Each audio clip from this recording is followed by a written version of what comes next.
la banlieue sud de Paris. Cette maison d'arrêt est le plus grand pénitencier d'Europe. Fleury, construite en 1968, modèle de prison à l'époque, aujourd'hui monstre de béton. 5 blocs, séparés par des cours de promenade. Surpeuplée, la maison d'arrêt compte plus de 900 détenus de trop. Un géant dans lequel les journalistes ne filment pas en toute indépendance. Troisième droite, on a terminé, vous montez. Troisième droite, on a terminé. Alors voici un document, un témoignage de l'intérieur. Des images inédites qui lèvent le voile sur les lois de la détention, sur ce que l'administration voudrait cacher. Vas-y, déclare. Vas-y, déclare, lâche-moi. Vas-y. La violence des cours de promenade. La vétusté des bâtiments, la précarité des conditions de vie. Mets ton miroir! Les trafics entre détenus. Ou quand la prison est une école de la délinquance. Regardez-moi ça en pleine tôle. Putain, regardez-moi si c'est pas beau ça. Aïe, aïe, aïe. Ces images ont été réalisées par des détenus pendant qu'ils purgeaient leur peine. Pour cela, ils ont introduit clandestinement une caméra. Elle s'allume et c'est le risque de se faire prendre à tout moment. Leur tournage a duré 8 mois dans le secret le plus absolu.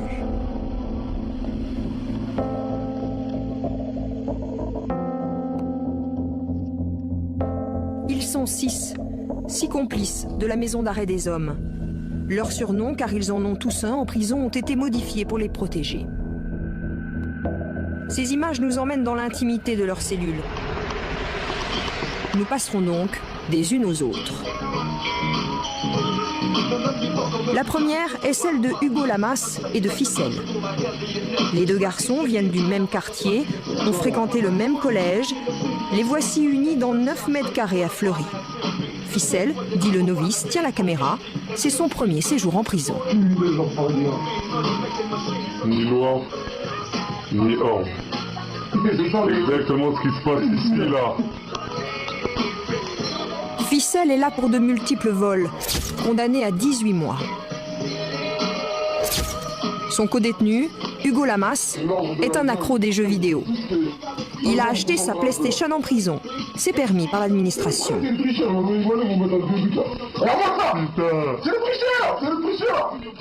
le gros tricheur.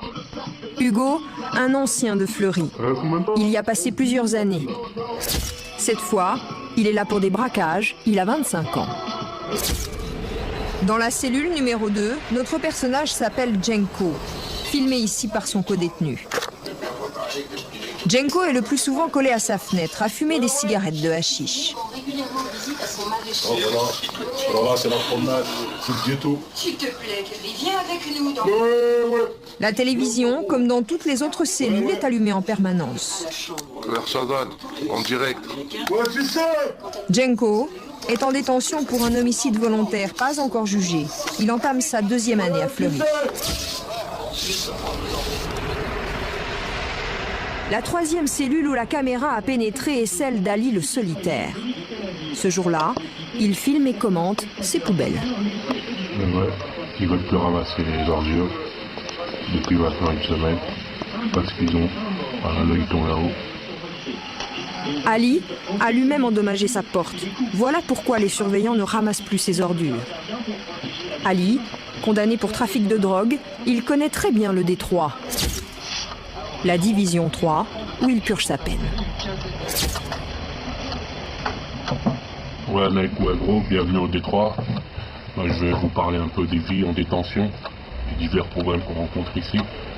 Comme vous voyez en face de vous là-bas, c'est où il y a les travailleurs. En bas, c'est la promenade des barreaux de ma putain de cellule. 4e étage, c'est le mitard. Le D2 il est en travaux. Le D4 c'est les mecs de Paris. Le D1 c'est les mecs du 9-3. Le 9-3, c'est-à-dire la Seine-Saint-Denis, car aussi surprenant que cela puisse paraître, les détenus sont regroupés par département d'origine. Dans la cellule d'Ali, sur la porte, une boîte aux lettres bricolée. Au mur, un cendrier de carton, une télé, des lits superposés, une table et des toilettes dont la chasse d'eau ne fonctionne pas. L'état des toilettes qui ne veulent pas réparer.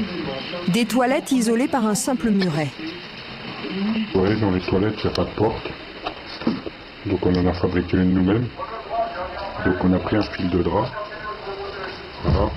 Et là, on a mis des serviettes. Donc quand je veux l'accrocher, hop, je l'étends. Comme ça. Là, je prends une cheville. Je l'attache, on le resserre. Voilà. Et puis ensuite, j'étends les serviettes de cette manière. Et voilà. Comme ça, on peut faire caca tranquillement. Retour à la cellule numéro 1. Celle des amis d'enfance Hugo et Ficelle. Ce soir, ils décident de nous montrer ce que l'administration distribue pour l'hygiène des détenus. Regardez les cadres de détention. C'est pour combien de temps ça? C'est tous les jours vous donnez ça, non? Un mois. Ah, c'est même pas, c'est même pas une fois par semaine. C'est quoi, c'est le niveau de publicité là, hein? Un dentifrice, 15 boulots de PQ, de la mousse à raser, des rasoirs jetables, un savon, un paquet de mouchoirs et un shampoing. C'est une fois par mois. Une fois par mois par détenu. Un colis appelé le paquet indigent pour les plus démunis. Il donne dentifrice, mais il n'y a pas de brosse à dents. Mec, tu dois fabriquer ta brosse à dents. Je t'ai informé de ça là. Dentifrice, mais il n'y a pas de brosse à dents. Ah, laisse tomber. Et tu dois fabriquer ta brosse à dents aussi ou quoi? Ah, tu dois fabriquer la brosse à dents. Hugo et Ficelle ne l'ont pas ouvert. Ils préfèrent acheter eux-mêmes leurs produits de toilette. C'est quoi ce mec là? Hein? C'est le patron de la tôle ou quoi? Ah ouais, c'est vraiment la gueule des dents. Hein. Oh, yeah. Les deux compères préfèrent aussi leur tambouille au repas de la prison. Alors voilà comment on fait ici pour se débrouiller, pour faire chauffer notre propre plat. Complètement artisanal. Ah, 100% fait à la main. On a fait un petit système de réglage de flamme. En fait, 2 serviettes imbibées d'huile de cuisine posées sur des conserves et des boîtes de soda. Les détenus appellent cela une chauffe, un matériel toléré par la direction de la prison. Voilà, c'est la merde, hein. Avec les moyens du bord, hein. La popote occupe une grande partie de leur temps et de l'espace dans la cellule. Ficelle et Hugo semblent plutôt bien cohabiter, mais ils ont encore des motifs de se plaindre, cette fois de la literie. Ah mais je crois qu'il faut penser à 2005. Depuis 2005, il y a déjà mis dans les draps en 2007 là. Combien de clochards sont passés dans ces couvertures? Combien de chats du toxico là?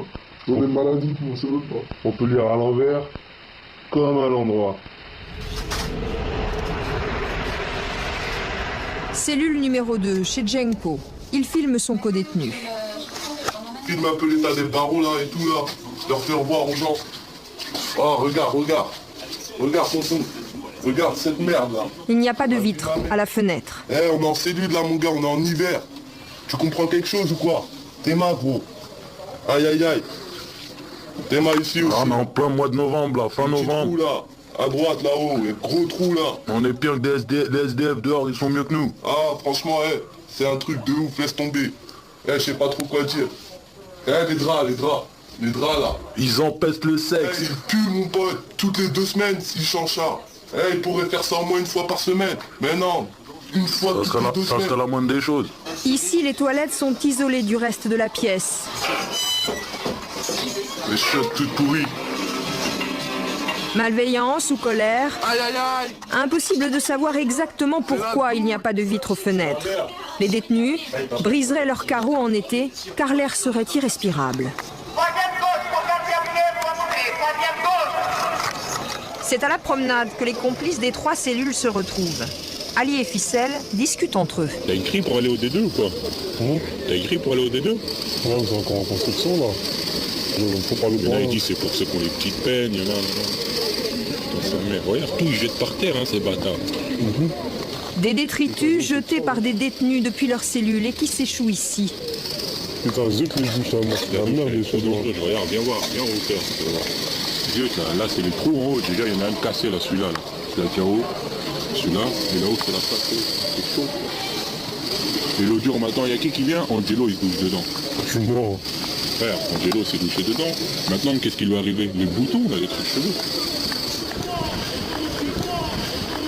Ces douches ne fonctionnent pas en hiver, mais elles sont censées servir en été. fois par semaine, les détenus ont droit de se laver, mais pour être propre à Fleury, il ne faut pas craindre de se frotter à la saleté.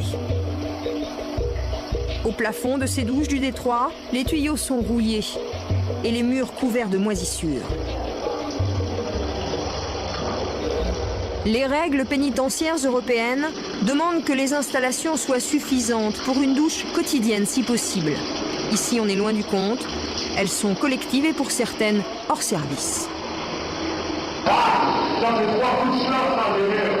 Ali montre comme un trophée ses traces de 3 coups de couteau dans le dos. Mais à Fleury, c'est la fourchette qui est indispensable dans les douches.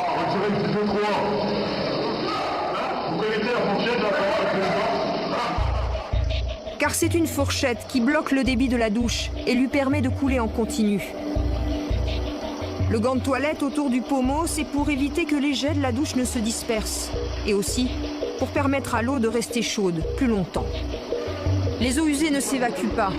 Pour éviter les infections, les détenus superposent les tapis.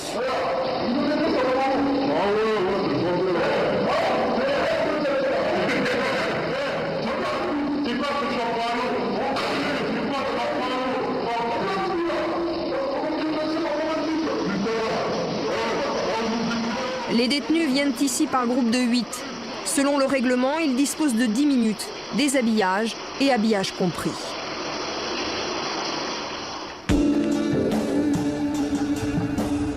Pour nous aider à décrypter ces images clandestines, nous avons rencontré 2 des auteurs de ce tournage volé. Vous les entendrez tout au long du film. Hugo et Ficelle, ceux qui ont partagé la même cellule. Ils ont purgé leur peine et sont de retour dans leur quartier. Ce sont eux qui tenaient la caméra dans les douches. Le paradoxe, c'est qu'ils ne veulent pas changer le fonctionnement de la douche, c'est-à-dire mettre un bon fonctionnement pour la douche. Ils ne veulent pas le rénover. Et d'un côté, quelquefois, s'il y a un problème qui se passe dans la douche, parce que quelquefois, il y a des gens qui ont des conflits, ce genre de choses, qui entrent dans la douche. Et il y a des fourchettes partout, chacun sa fourchette. Ouais. Alors quelquefois, ça arrive que ça se termine dans une boucherie dans la douche. Et là, à partir de là, à ce moment-là, ils commencent à faire de la répression. L'hygiène, un souci en prison. Pour rester propre, il faut savoir s'adapter. Les gens, par exemple, qui refusent la douche extérieure, parce que comme dans notre règlement, c'est pas obligatoire la douche intérieure après le sport. Ça veut dire, le surveillant, s'il veut pas, s'il veut que tu douches à l'extérieur, tu douches à l'extérieur. Et la plupart des gens, ce qu'ils font, on appelle ça la douche cellule. C'est, on se douche directement en cellule, c'est-à-dire on met une bassine à nos pieds, on prend la casserole comme au Moyen-Âge, et on la remplit d'eau et on se lave avec. On appelle ça la douche cellule, et encore en été ça va, il fait chaud, ça passe, mais voilà, l'hiver c'est autre chose. Témoigner de l'univers carcéral, pendant de longues heures, Ficelle, Hugo et leurs complices ont élaboré des plans pour filmer leurs conditions de vie, mais aussi les trafics de la détention. Dans le dos des surveillants, une fois les rondes effectuées, une fois l'œilleton de la cellule refermé.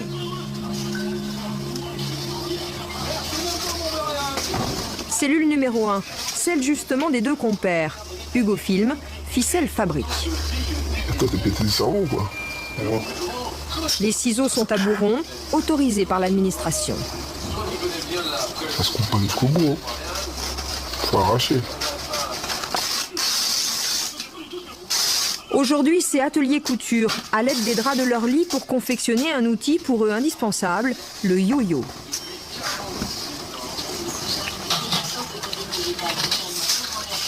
Au bout de ce lien improvisé, Ficelle accroche un lest, une bouteille.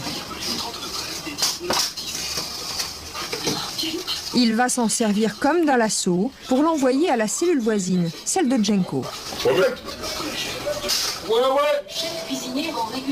Mets ton miroir. Le miroir, chez celui qui envoie pour viser correctement. Mets ta balayette. Et la balayette, chez celui qui attrape le yo-yo. Comme ça te va très bien. Attends. T'es bien? T'es prêt? Ficelle n'a plus qu'à envoyer la corde. C'est bon? La bouteille lestée est bien récupérée. Il suffit alors de tendre le fil entre les 2 cellules. C'est bon là? T'es au maximum. Le yo-yo, c'est un peu le passe-plat de la prison. Ficelle assure, tel un épicier, une livraison express. Des viennoiseries, des boissons, un poivron. Le colis va voyager le long des murs extérieurs. Les yo-yo, mal lancés ou abandonnés, échouent dans ces barbelés. L'échange peut être plus simple, plus rapide, avec un envoi direct par les fenêtres. Mais gare à ceux qui refusent de faire passer les yo-yo.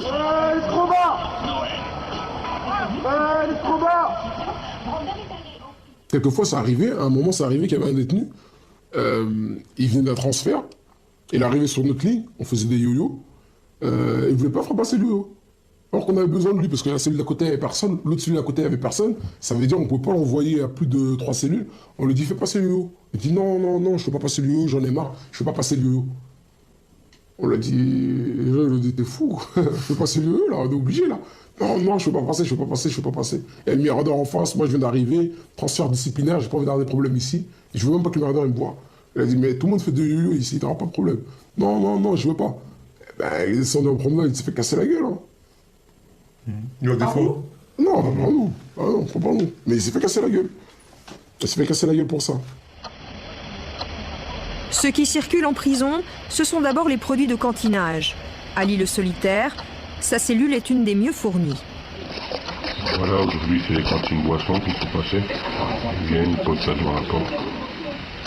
Le cantinage, ce sont ces produits livrés régulièrement en cellule. Les détenus passent commande en remplissant des bons. Un orange pour les produits d'hygiène, un bleu pour les boissons, un mauve pour l'épicerie générale. On les colle au mur à côté, les barreaux de la fenêtre, et puis resterait comme il n'y a pas de frigo. Le montant des cantines est déduit du pécule des détenus.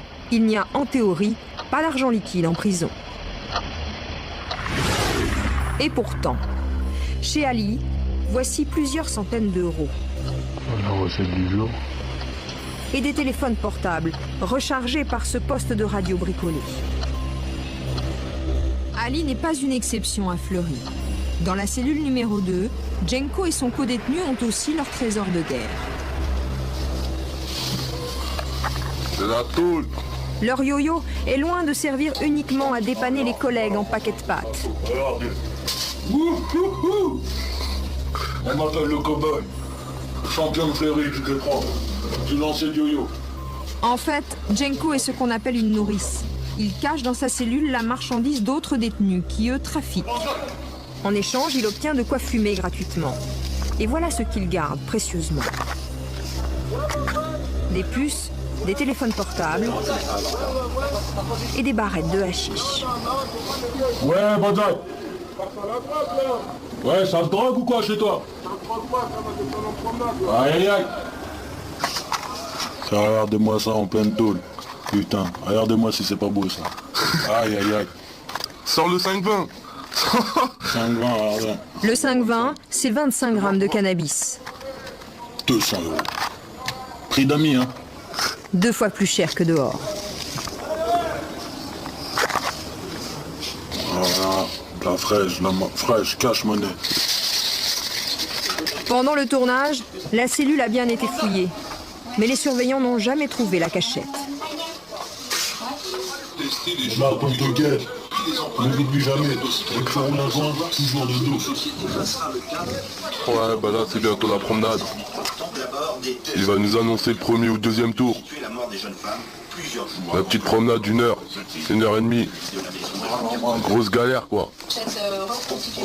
On a les baskets déjà là, avant l'heure.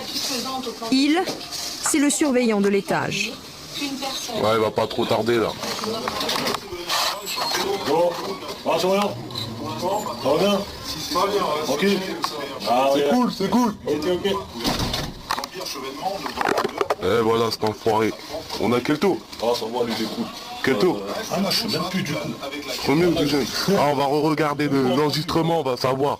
Ah, on était un peu à l'ouest là. On est là, on fume des joints tous les jours. Les surveillants, c'est des petits jeunes, des petits débutants, ils nous cassent les couilles à longueur de journée. Qu'est-ce que vous voulez qu'on fasse? La prison, ça rend fou les gens. On prend n'importe quel sujet de la prison, n'importe lequel. C'est la merde. Les conditions, c'est la merde, la grosse merde, j'ai pas d'autre mot. Un exemple au hasard. Qu'est-ce que je pourrais prendre comme exemple au hasard? Allez, les fouilles. Comment ça se fait, ils nous mettent à poil comme ça? On sort du parloir, on va voir nos familles, on est là, on est tout content. On sort, faut qu'on se mette à poil. Oh, c'est quoi les bails? C'est pas sérieux, on est là, on fait des striptease, on n'est pas des chibandettes. La dernière fois, j'arrive au dispatching, j'ai été extrait au tribunal. Je suis à poil comme ça. Surveillant me regarde et me dit vous pouvez soulever les testicules. Aïe aïe aïe, tu rigoles, mais c'est sérieux, il m'a dit ça comme ça. Vous pouvez soulever un peu les testicules. J'ai dit oh chef, c'est pas sérieux, c'est quoi les bails là? Oh, où c'est qu'on va là? On n'est pas des animaux. Même un chien, il n'est pas traité comme ça. C'est pas sérieux. Derrière lui, un joint scotché sur la porte, prêt à être allumé. Mais Jenko n'a pas de briquet, alors il appelle le surveillant et prétexte une ampoule grillée. Bonjour, s'il vous plaît. On va pas voir là, notre ampoule elle est flinguée là depuis hier soir. Ok, je vais tâcher d'en changer. Avant la camionnette du soir, quoi, ça. Ouais, ça serait mieux pour le service de la nuit. Bah ouais, c'est pas tout par hasard. Le surveillant allume sans hésitation le joint de hashish. Franchement, vous là, surveillant, vous nous laissez celui-là ou pas? Non. On a repris les choses, merci. Si. Bah ça c'était la SS, gros. C'était dans la boîte, gros. Jenko et son co-détenu satisfaits du tour joué au surveillant. Leur volonté, montrer la tolérance de ce gardien. À un moment sur les images, on voit un surveillant en train d'allumer ce qui est vraisemblablement une cigarette de cannabis à un détenu. Qu'est-ce que ça veut dire? C'est toléré, c'est sûr. Mais officieusement, c'est toléré. Mais officiellement, c'est interdit. Pourquoi c'est toléré officieusement? C'est toléré parce qu'eux-mêmes savent très bien que la population carcérale est plus calme quand il y a un petit peu de drogue qui circule pour tout le monde. Ça arrange tout le monde. Des fois, à ce moment-là, il dit oh, ça sent bon, ça sent bon. Voilà, c'est ça. Combien de fois il veut dire ça? Tout le temps. Les ouvertures, ça sent bon ici, ça sent bon. Tout le temps, il dit ça. En gros, le détenu dit moi, je fume ma drogue, je te laisse tranquille. Voilà. Mais c'est vrai, je fais chier personne, laissez-moi tranquille. Parce que les surveillants peuvent rendre fous les détenus comme les détenus peuvent rendre fous les surveillants. Sur les images, on voit de l'argent, de la drogue, des téléphones portables. Comment est-ce que tout ça rentre en prison? Comment est-ce que ça rentre? Il y a plusieurs solutions. La première, c'est par le propre moyen des détenus. Un petit peu avec leurs astuces, leurs solutions, avec le parloir, avec les familles qui viennent au parloir. Et la deuxième, c'est certaines personnes qui ont des relations assez particulières avec des surveillants et qui arrivent à les soudoyer en quelque sorte. Il n'y a pas vraiment de règles, chacun son astuce. Si on saurait tous comment tout le monde le fait, il y aurait longtemps que ce serait gris, on va dire. Ouais, voilà, il y en a qui inventent, ils mettent dans leurs chaussures, il y en a qui mettent dans leurs cheveux.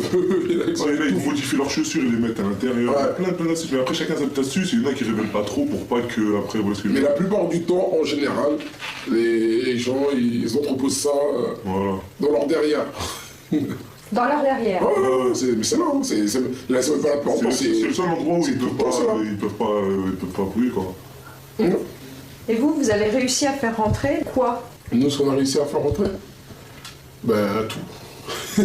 Tout ce qui est rentrable. Tout ce qu'on voulait faire rentrer. Au bout du moment où on s'est cassé la tête et qu'on a voulu faire rentrer quelque chose, on a pu réussir à faire rentrer tout ce qu'on voulait. Tout. Alors on a pensé à faire rentrer une caméra. On est arrivé jusqu'à la caméra. Hugo et Ficelle ne donnent pas de détails sur la façon dont est entrée leur caméra. Nous savons seulement qu'elle a pénétré à Fleury par le parloir. Leurs affirmations concernant la corruption supposée de surveillants sont invérifiables. Fleury-Mérogis, lieu de trafic et de violence. La caméra est le témoin des relations les plus brutales entre détenus. La cour de promenade en est le théâtre, à ciel ouvert. À Fleury, les cellules ont vu sur la cour. Les détenus y descendent 2 fois par jour, étage par étage. Une cour, ou plutôt une arène, dans laquelle faire des tractions comme Hugo sur ces images, est un avertissement lancé à toute la promenade.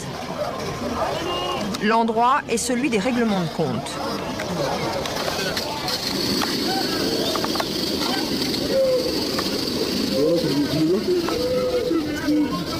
Bon, je vais calmer, hein.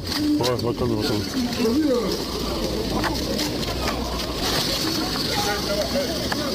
Une dispute qui dégénère, trop banale pour que Hugo prenne le risque de s'interposer. J'ai oublié, ça va tout, parce que moi, j'ai oublié. Non, j'ai oublié.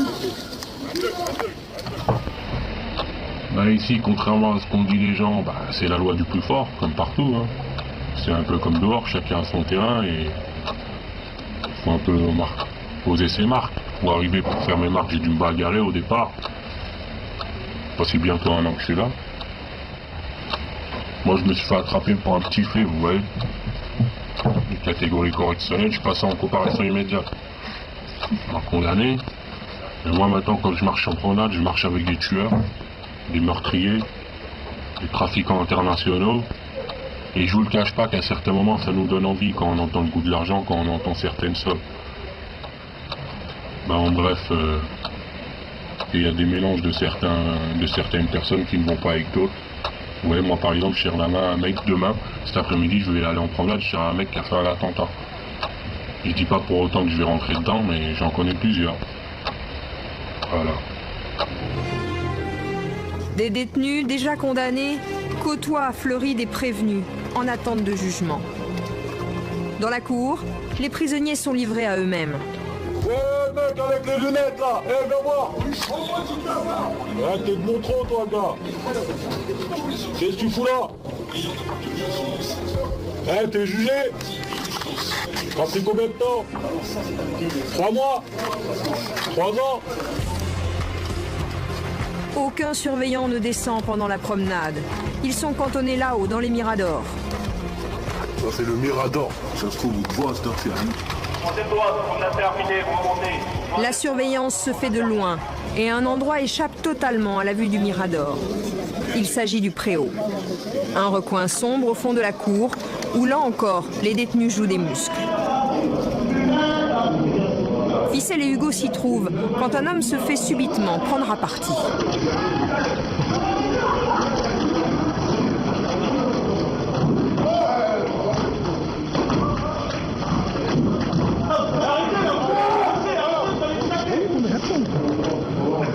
Une violence à laquelle les détenus semblent accoutumés. C'est comme ça, c'est comme ça.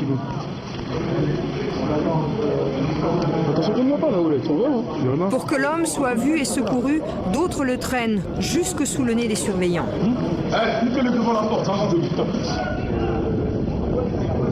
Quelques minutes plus tard, comme si de rien n'était, tout peut arriver à nouveau sous le préau. Celui qu'on voit sur la vidéo, comment ça se termine pour lui? Le chef est sorti devant la porte, il a ouvert la porte, il a dit ramenez-le, ramenez-le, ramenez-le, puisque eux ils ne viendront jamais le chercher. Hein. Si la personne elle tombe inanimée, personne ne viendra le chercher. Hein.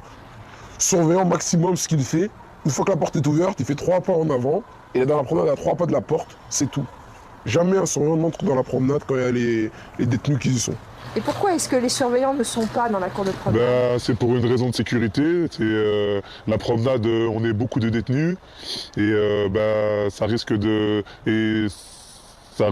partir en vraille dès qu'il y a un surveillant qui s'aventure dans la promenade. Ils ont comme instruction de ne pas pénétrer dans la promenade.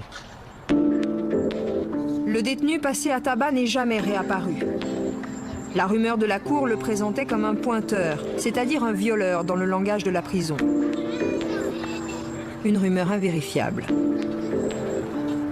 Les détenus, ils détestent... Bon, ils sont là, ils ont tous fait des choses, mais tout le monde a une conscience quand même.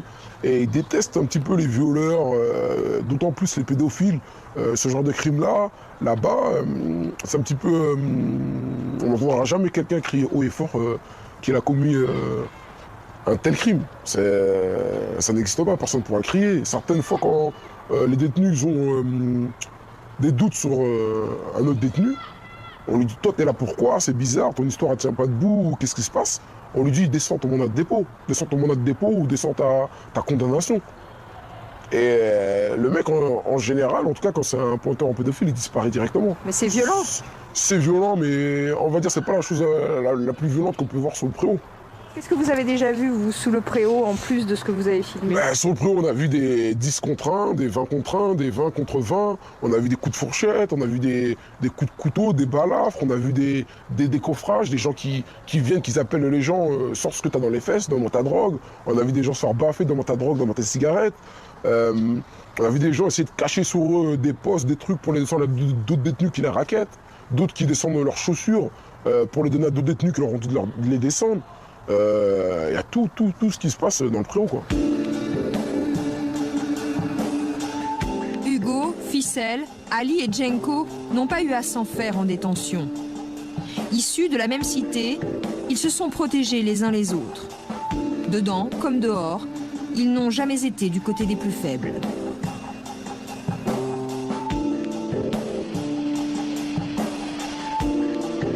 La nuit à Fleury-Mérogis. Ce soir, un nouvel arrivant dans le bâtiment, pas encore très bien équipé. Vas-y, dis-moi, t'as besoin de quoi? Bah dis, frère, wesh. Mais moi, je peux t'envoyer des pâtes, tout ça, mais faut que t'aies une chauffe aussi, gros, pour chauffer tout ça, là. T'as même pas de chauffe, hein? Tu tapes la gamelle. Moi, je sais pas, moi, j'ai des trucs pour faire cuire. Déjà, je vais t'envoyer du jus, tout ça, des canettes. Y'a pas de problème. En revanche, si vous répondez bien... La nuit, le moment où chacun fait face à sa solitude. Le jeu n'en vaut pas la chandelle. Le Détroit est aussi le bâtiment disciplinaire. Étant donné que je... Celui où se trouve la cellule d'isolement dite le mitard. Juste au-dessus de nous, on parle par la petite bouche d'aération qui est ici, là. Parce que communiqué par des mecs qui sont au mitard. Parce que ici, on est au bâtiment Détroit. Et le seul quartier disciplinaire, il est ici, au bâtiment Détroit, 4e étage. On vous parle même pas des mecs qui foutent le bordel tous les soirs, toute la journée, qu'on n'arrive même pas à dormir. Quand ils nous foutent dans de merde, c'est foutu. Toute la nuit, toute la journée, ils tapent, on peut rien faire, on devient fou. Ce soir, à l'autre bout du conduit d'aération, c'est un de leurs amis qui vient d'écoper d'une peine de mitard pour insulte à surveillant. Ouais, Romain! Ouais, Romain! Ça va? Le mitard n'a pas de fenêtre, juste quelques carreaux et un peu de lumière. Ah là, mais toi, dis quoi? Du Rwanda?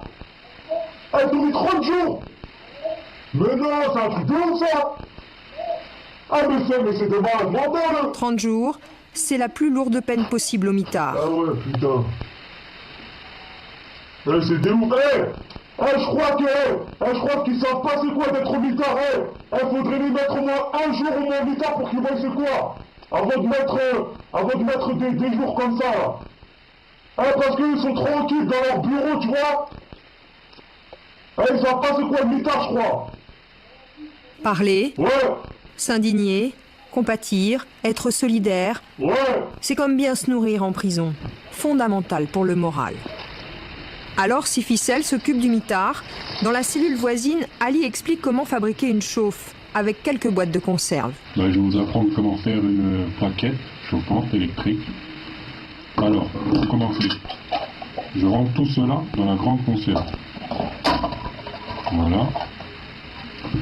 Le réchaud, comme vous voyez, ici il y a un trou avec 2 petits trous. Je l'attache à la canette.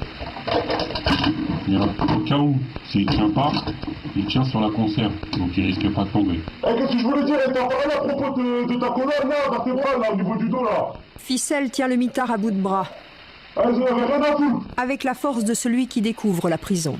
Ah ouais, là, je suis dégoûté, enragé là à la fois là. Ensuite, je prends les totos. Attention surtout, parce que certains totos ont des ressorts qui peuvent se tremper à l'eau, donc il faut trouver les anciens totos ici. Il n'y a pas beaucoup en vente, mais on peut toujours en trouver. Les totos Je les mets dans les bouts. ou des résistances électriques que les détenus peuvent cantiner à la prison. Je le rentre dans les creux du réchaud. Voilà. J'ai conseillé d'en avoir 3 pour faire une bonne chauffe, mais 2 peuvent suffire. Ouais, je vais te dire, attends. 9h35. 21h35. Il est 21h35. Allez, comme ça, là, je te rappelle tout à l'heure. Ok. Ça marche. Le jour, la nuit, Comme ça, là. les heures se confondent au mitard. Putain, là, c'est la merde, frère. Ils croient que c'est un jeu et que c'est eux qui manipulent les pions. Mais ils savent pas. Ils savent pas, mental d'acier, mon gars. Ils savent pas ça. On a un mental encore plus dur que ça.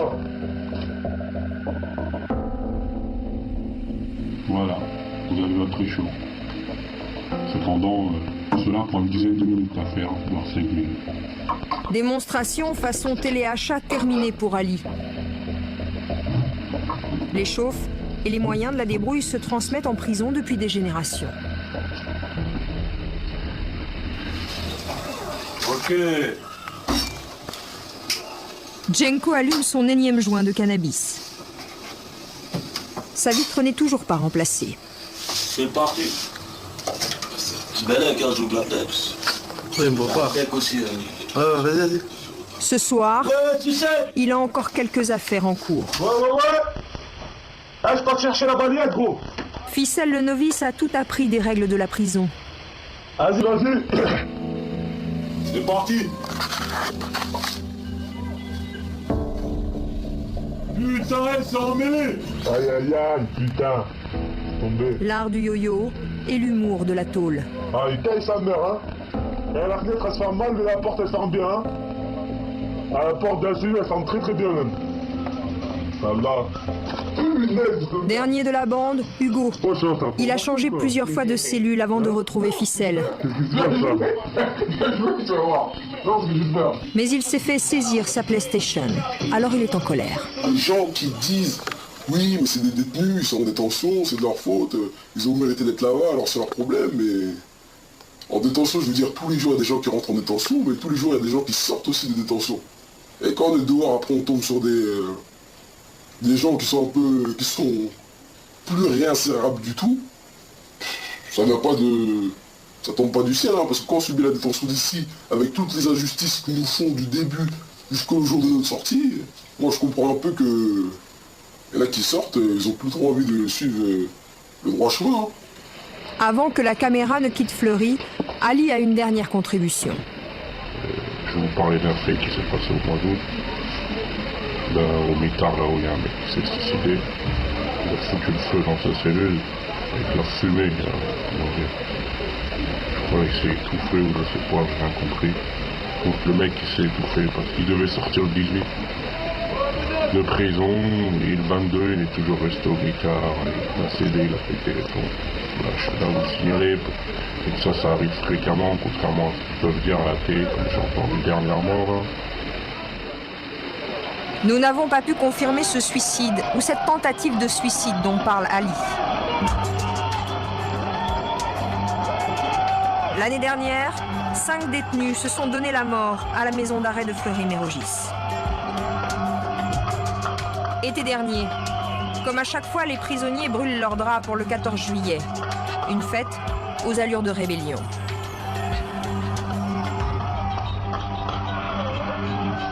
À ce jour, les 6 complices de ce tournage ont tous quitté Fleury, déterminés avec ces images à faire connaître la face sombre de la maison d'arrêt. Et entamer un travail de prévention auprès des plus jeunes. Quitte pour cela à prendre des risques, pour avoir enregistré clandestinement ces images, ils encourent une peine de 1 an de prison et donc une nouvelle détention. Franchement.